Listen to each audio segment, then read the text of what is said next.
I can be really clear with you that there was no UK involvement in this operation, and obviously we're working in relation to British citizens. I've got 2 daughters, Patrick, and I've never been so scared of the future of Britain.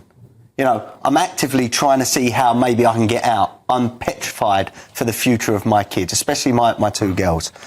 I'm pretty confident that if I left this studio now and went and randomly attacked 3 women, abused them, called them prostitutes and other names, that I would be arrested and I would expect to go to prison. Now, the fact that that hasn't happened is worrying to me. Again, I think we're seeing 2-tier policing, 2-tier justice, and we've got a 2-tier Prime Minister in this country and a 2-tier media. The way things are treated. Westminster is in turmoil. The hallowed halls of British Parliament are echoing with unprecedented chaos as Prime Minister Keir Starmer faces a political storm of epic proportions. Accusations of betrayal are flying, and calls for his resignation are growing louder by the hour. The air crackles with tension as MPs, united in their fury, demand answers from a leader accused of shattering the trust of 17 million Brexit voters.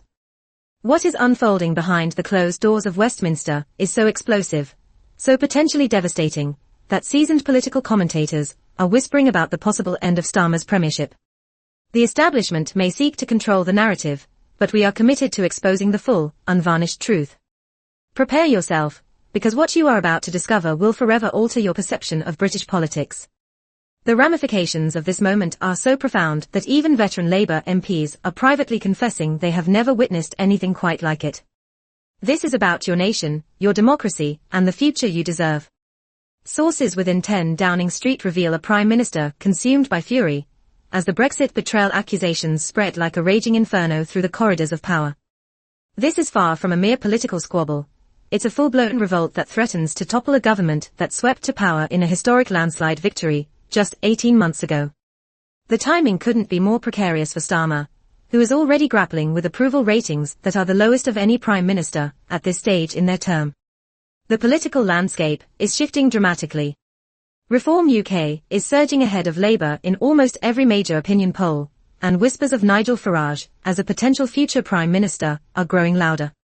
Now, Starmer's own party members are turning against him with a speed and intensity that has taken everyone by surprise.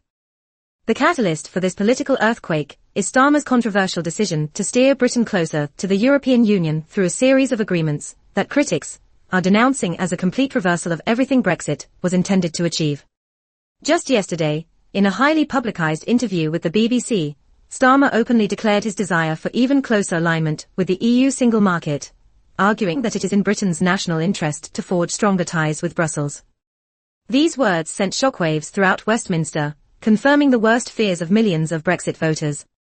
The man who once championed a second referendum to overturn Brexit is now accused of systematically dismantling the very foundations of the 2016 vote.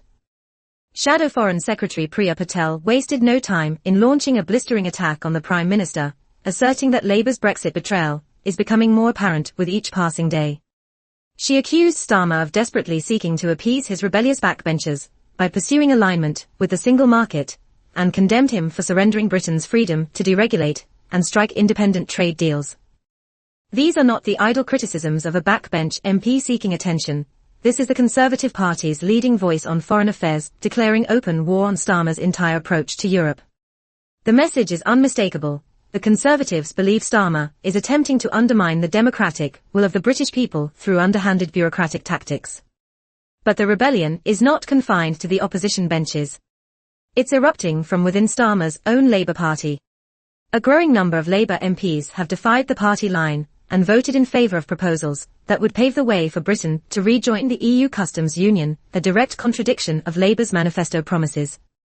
Senior Labour figures are warning that this internal revolt risks igniting a civil war within the party, with some MPs openly admitting that voting for closer EU ties would be electoral suicide in the crucial Red Wall constituencies where Reform UK is gaining ground.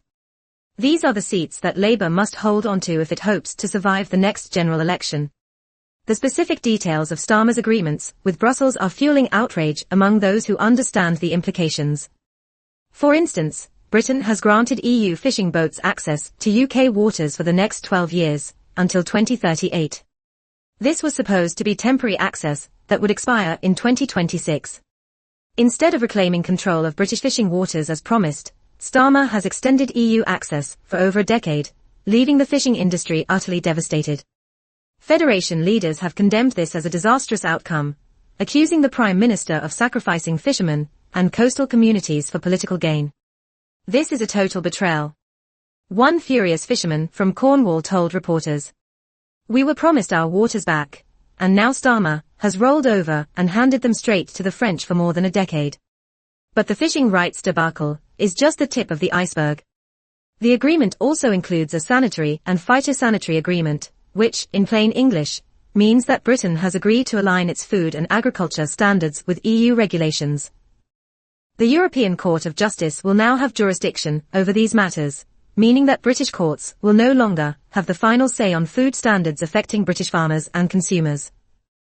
Brussels bureaucrats and European judges will be making decisions that impact what British people eat and how British farmers operate.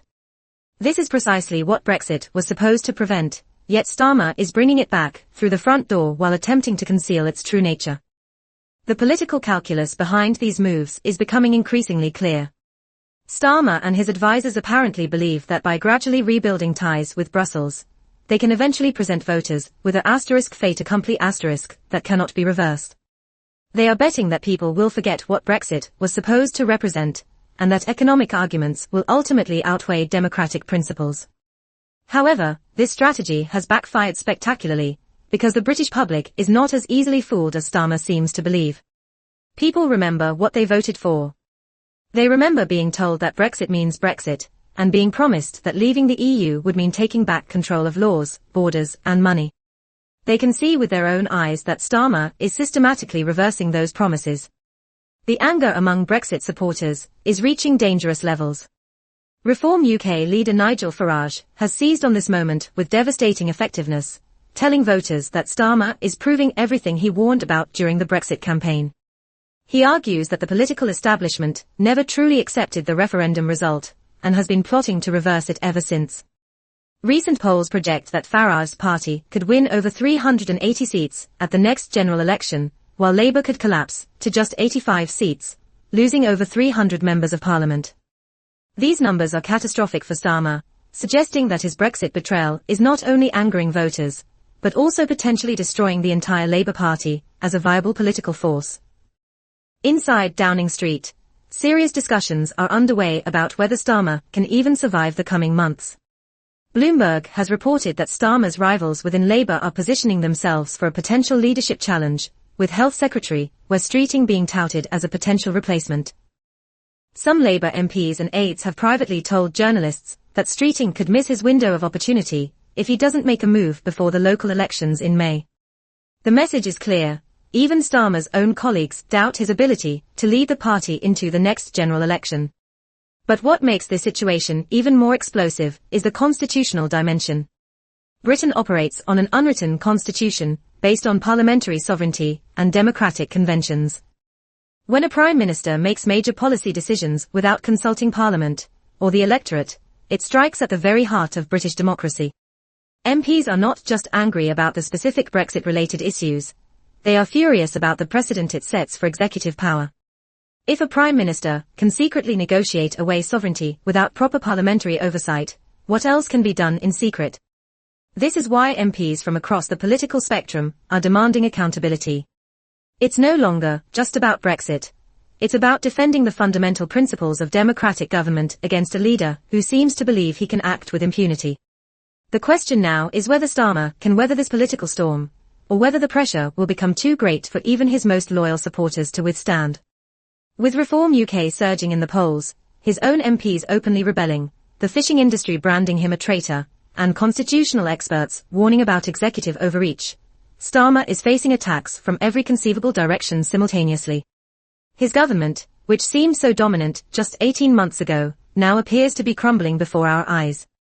The local elections in May will be the first major test of whether voters are willing to punish Labour for what critics are calling the greatest political betrayal in modern British history. But the question that nobody in Westminster dares to answer openly is this: if Starmer's own cabinet cannot agree on a successor, and if Labour MPs are too divided to mount a unified challenge, then what happens next? Will Starmer simply limp on towards electoral disaster while Reform UK grows stronger by the day? Or will someone find the courage to end this nightmare before it's too late? The answer to that question will determine the future of British politics for a generation, and right now, nobody seems to know what that answer will be. The scale of the rebellion inside the Labour Party is unprecedented. This isn't just a handful of troublemakers seeking media attention. A significant number of Labour MPs have now signalled their opposition to various aspects of Starmer's agenda. This represents a substantial portion of the entire parliamentary Labour Party in open revolt against their leader. The situation is so dire that some MPs are privately telling journalists that it could end with Starmer being forced out as leader just 18 months into his premiership. The Brexit betrayal, however, is what has truly ignited the political landscape.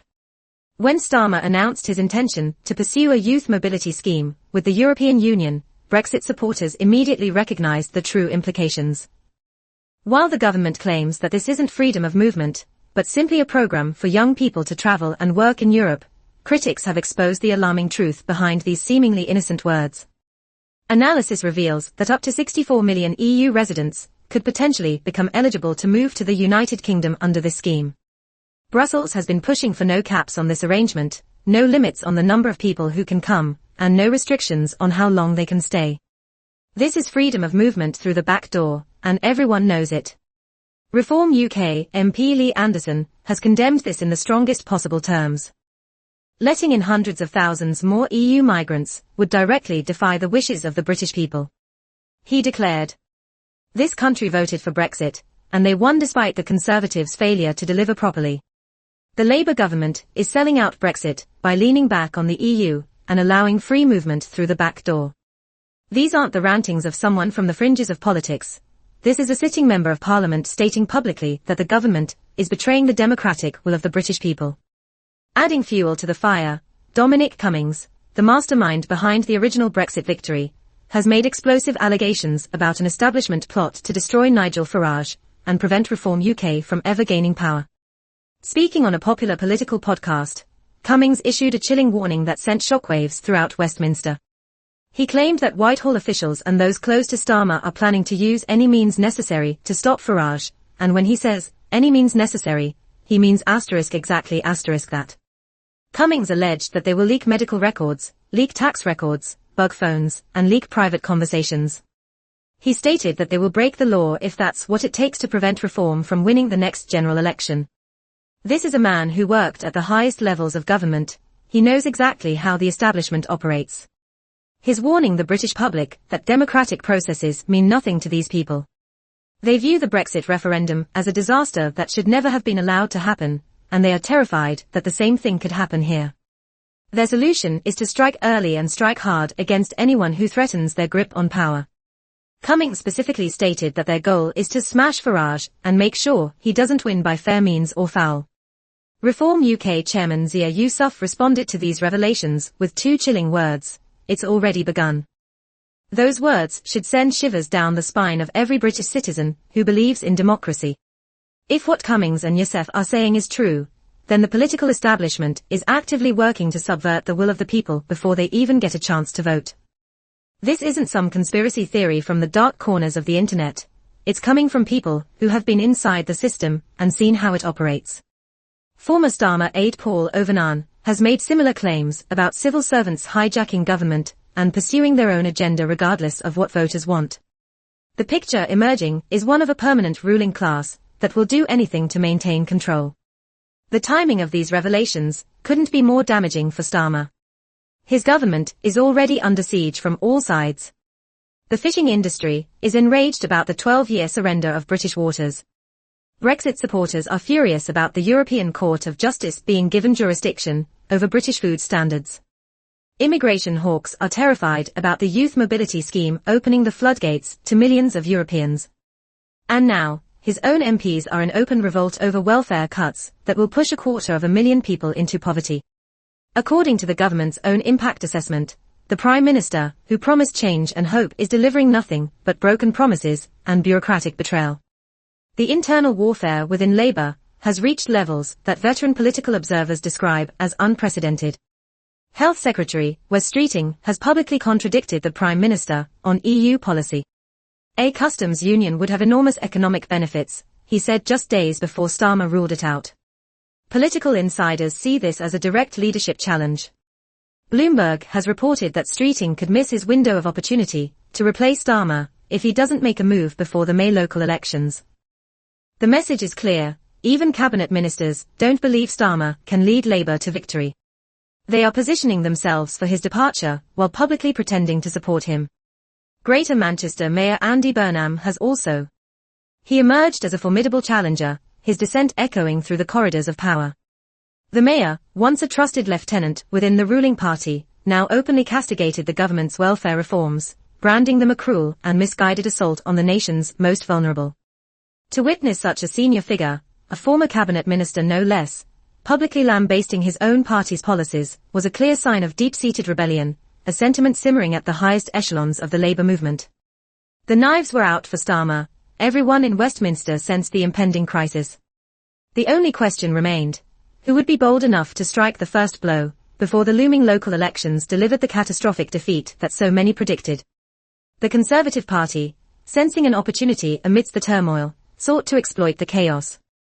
Priti Patel, the shadow foreign secretary, relentlessly hammered Starmer on what she termed the Brexit betrayal, accusing him of surrendering British freedom in a desperate attempt to appease his rebellious backbenchers. She decried his pursuit of single market alignment as a complete and utter reversal of the democratic will of the British people. Conservative leader, Kemi Badenoch, joined the chorus of condemnation, accusing Starmer of selling out British fishermen, questioning his willingness to sacrifice British sovereignty for absolutely nothing in return. Yet, the Conservatives themselves were hardly blameless, having failed to deliver a satisfactory Brexit during their own 14 years in power. Voters, it seemed, had long memories. And that is why Reform UK, against all expectations, was now leading in almost every major opinion poll. The numbers painted a dramatic picture of political realignment, a seismic shift in the British landscape. Projections indicated Reform UK poised to secure over 380 seats in the next general election, while Labour faced near annihilation, collapsing to a mere 85 seats. The Conservatives, too, would suffer a devastating blow, plummeting to around 70 seats. These figures, if realised, would represent the most radical transformation of British political power since the advent of universal suffrage. Nigel Farage, the architect of Brexit, stood on the cusp of becoming Prime Minister, commanding a substantial majority. The entire political establishment, the system that had governed Britain for decades, would be swept away in a tide of popular discontent. This potential outcome, Cummings believed, was precisely why the establishment would resort to any means necessary to prevent it. The stakes, for all involved, could not be higher. Farage, sensing the moment, had set his sights on the May 2026 local elections, viewing them as the perfect springboard to power. He declared that a successful showing on May 7th would pave the way for victory in the general election. He was planning a multi-million-pound campaign, specifically targeting those voters who had become disengaged, those who had abstained from participating in the last election. His strategy was simple: to mobilize the disengaged and the disillusioned, those who felt ignored and betrayed by the establishment, those who had voted for Brexit only to watch politicians attempt to subvert their will, those struggling with the ever-increasing cost of living while the government seemed more concerned with appeasing Brussels. These were the voters who, if mobilized, had the power to reshape British politics forever. Starmer, however, was gambling that he could weather the storm, survive long enough to somehow turn the tide. In a recent interview with the BBC, he insisted that he would still be Prime Minister next year, warning that any attempt to remove him would create utter chaos, effectively handing power to Farage on a silver platter. He likened any potential leadership challenge to the constant infighting that had ultimately destroyed the Conservative Party. He was, in essence, telling his own MPs that they had no choice but to stick with him, regardless of how dire the situation became. It was the argument of a leader who had run out of positive reasons for his party to support him. He wasn't promising success, merely warning that the alternative would be far worse. The constitutional implications of this unfolding drama extended far beyond any single policy dispute. Britain's unwritten constitution, reliant as it was on convention and good faith, was being stretched to its breaking point. A prime minister negotiating major changes to the country's relationship with Europe without proper parliamentary scrutiny, cabinet ministers publicly contradicting the leader on fundamental policy questions. over 100 MPs rebelling against their own government on flagship legislation. These were not isolated incidents, but symptoms of a deeper malaise, signs that the entire parliamentary system was in danger of collapse. We were witnessing something that went far beyond normal political disagreement. We were watching the very foundations of British governance shake under the immense pressure. The European Union, naturally, was watching events unfold with considerable interest, and not a little alarm. EU officials had secured everything they wanted from Starmer: 12 years of guaranteed fishing access, jurisdiction for European courts over British food standards, a youth mobility scheme that could effectively restore freedom of movement by the back door. But if Starmer fell, and Reform UK seized power, all of these gains could be reversed overnight. Farage had made it abundantly clear that he would tear up any deal that he perceived as a betrayal of Brexit. A Reform government would likely pursue the hardest possible separation from Brussels, leaving the EU's gamble on Starmer delivering alignment to backfire spectacularly, contributing to his political demise. The situation facing Britain was unlike anything in modern political history. A Prime Minister, who had promised integrity and honesty, was fighting for his political survival amidst accusations of the worst kind of deception. His own MPs were in open revolt, his cabinet ministers were positioning themselves to seize his crown, the opposition was united in demanding accountability, and millions of voters, who had trusted the democratic process, were watching in horror as their mandate was systematically dismantled. The question on everyone's lips was simple: what happens next? And the answer to that question would determine the future of British democracy itself. The May 2026 local elections would serve as the first major test of whether Starmer could survive this crisis. Political analysts were predicting catastrophic losses for Labour across England, Scotland, and Wales. Reform UK was expected to make unprecedented gains in areas that were once considered safe Labour territory. The Red Wall constituencies, those traditionally Labour seats that had swung to the Conservatives in recent elections, were now showing massive swings towards Farage's party. If these predictions proved accurate, the pressure on Starmer to resign would become overwhelming. Even his most loyal supporters would struggle to defend a leader who had led the party to historic defeat, while simultaneously betraying the core promise that had brought 17 million people to the polls in 2016. But here's what the establishment doesn't want you to understand. This crisis isn't just about one prime minister or one political party. This is about something far bigger, far more important. This is about whether the British people have any real say in how their country is governed. This is about whether democracy means anything when politicians can simply ignore referendum results they don't like. This is about whether sovereignty belongs to the people, or to an unelected bureaucratic class that believes it knows better than ordinary citizens. The Brexit betrayal isn't just a policy dispute, it's a fundamental attack on the very principle that government derives its legitimacy from the consent of the governed. The solution to this crisis is clear, and it starts with the British people demanding accountability. Every citizen who voted for Brexit needs to understand what is being done in their name. They need to contact their Member of Parliament and demand answers about why the government is surrendering fishing rights to European boats for 12 years. They need to ask why the European Court of Justice is being given jurisdiction over British food standards. They need to challenge the youth mobility scheme that critics say will open the door to millions of EU migrants. These aren't complicated questions, they are basic demands for democratic accountability that every elected representative owes to their constituents. The second part of the solution is supporting political movements that genuinely represent the will of the people.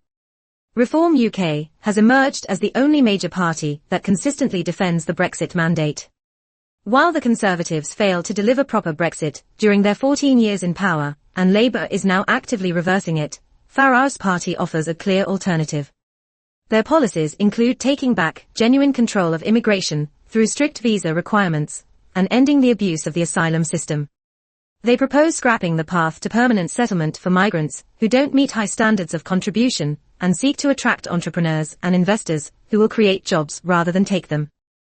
These aren't extreme positions, they are common-sense policies that the majority of British people support. The third element of the solution is demanding transparency in all negotiations with the European Union.